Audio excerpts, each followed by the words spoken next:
What's going on, everybody, and welcome to the other side of the Firewall podcast. We talk about the latest and greatest of cybersecurity news, as well as we highlight those movers and shakers and glass ceiling breakers, those people of color who made it to the other side of the proverbial firewall. My name is Ryan Williams, and as always, I'm joined by Shannon Tynes. What's up? What's up? What's going on? So welcome back to the show. If you did not listen to last episode, which I think was pretty good, about ex-Twitter employee getting 3.5 years for espionage. Monday and Tuesday are our topics. Wednesdays a discussion. Fridays is everything else. And this will be our last week until after the new year. So we're going on a break for the holidays. Then we come back. We'll celebrate episode 300. I don't know what day it's going to be. It's going to be a Friday, though, after we return. But definitely continue to tune in, like, share, subscribe, all that good stuff I always forget to talk about. And without further ado, I'll give it to Shannon. All right, everybody. So this article is actually from Yahoo Finance, right? Yahoo Finance, and it's titled from Alicia. I'm gonna butcher your name, Alicia. I'm sorry, Sakirska. All right, very to me. Yeah.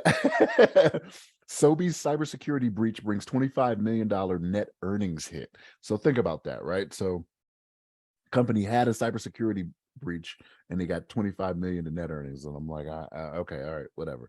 But the incident, this is the incident that shut down pharmacy operation at Sobeys for 4 days. This was back in November.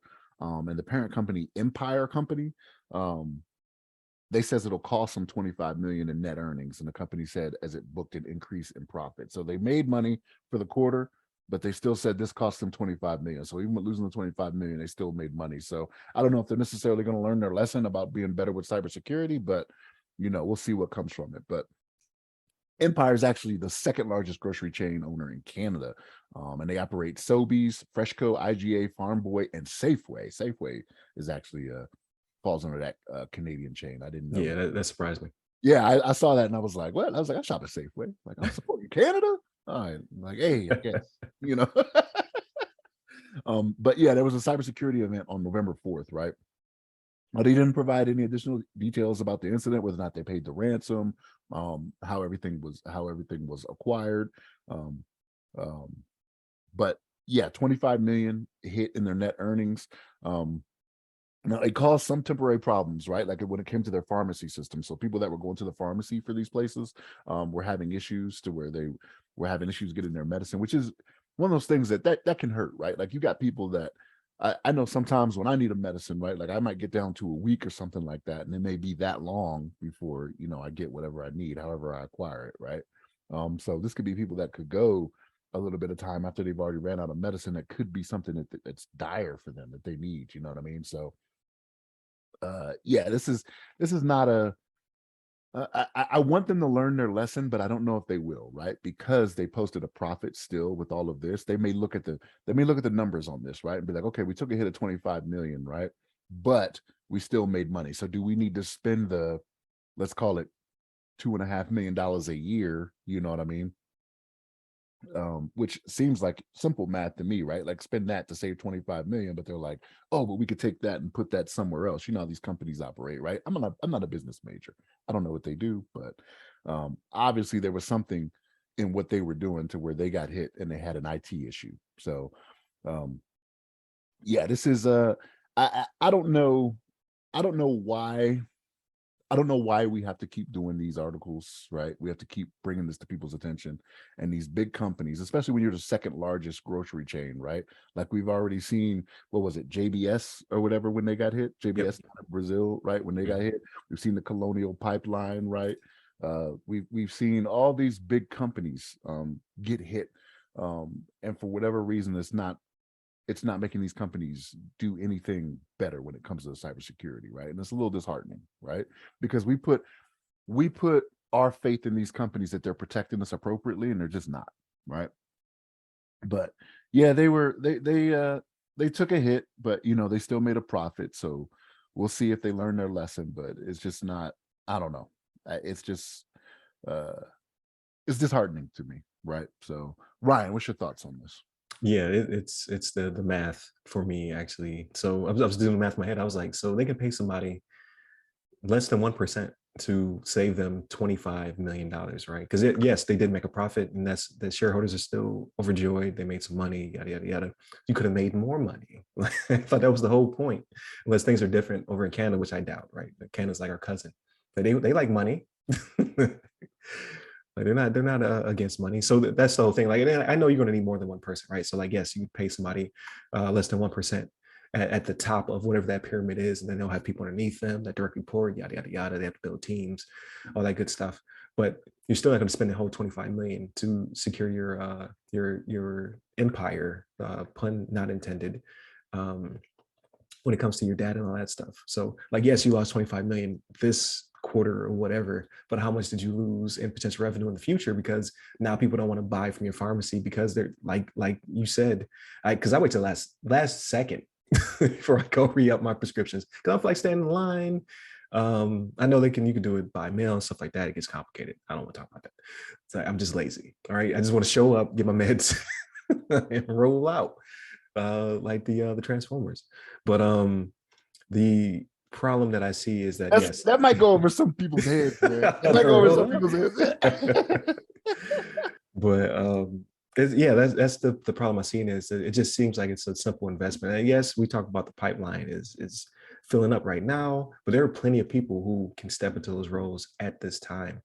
And then we can go into like you're not posting the jobs right, and you're asking for like decades of experience for somebody who doesn't need that to be in a position, yada yada yada. We're like, this is a broken record, but just start paying people. Like, you start bringing people in. If you post the ads right, you ask for the right components, you can build a smaller team of people who actually care, and then can also protect your infrastructure to keep the money in your pocket. So that's the main objective here, is keep the money in your pocket. And they don't seem to be getting that. At least we don't know what happened, right? It could have been somebody who clicked a bad link. It could have been somebody pivoted from an unsecured thermostat into your payroll department that was not air gapped. You're not, I don't know. Like there could be a multitude of ways that this happened. It seems like it's a very large enterprise with multiple parts, right? Like how many of these stores were impacted? Was it ransomware? What it actually happened? They do not go into great detail. They don't have to disclose that.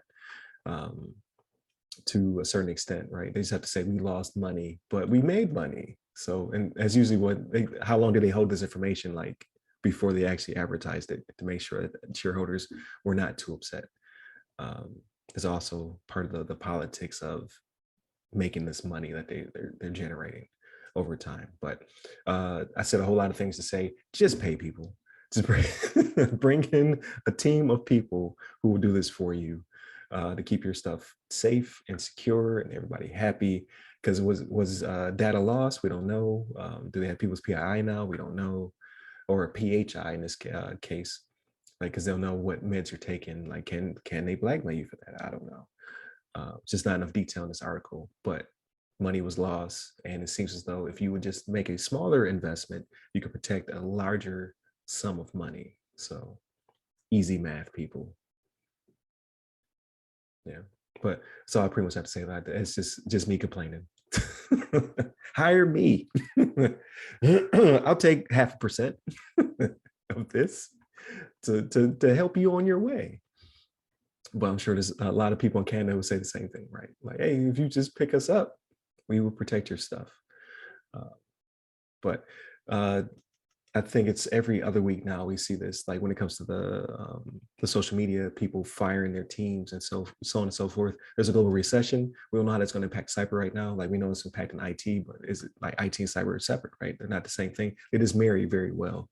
It doesn't seem like you have enough people to fire anyway, because you're not bringing enough people into the field to fulfill the mission. So there's also that, right? Like will cyber be impacted if you don't have enough people in the pipeline to start cutting them? So that's also a thing, right? But yeah, protect your assets. People be careful with who you shop with. I should be kind of worried about some of these entities until they get their stuff straight. But hopefully there's full disclosure so people who were impacted will get that information if they were impacted. But I digress. But definitely continue to tune in, hit up all of our social medias. You can hit me up personally. I'm at RyRy Security Guy. That's RYRY Security Guy. You can find me on LinkedIn, Twitter, and Clubhouse. and continue to tune in throughout the week. So tomorrow is a pretty interesting article about fraudsters scamming fraudsters. So I always like to talk about those because it's pretty interesting how there's rules to stealing apparently. So definitely tune in for that. And then Friday's everything else. So continue to hit us up throughout the week. Stay safe, stay secure.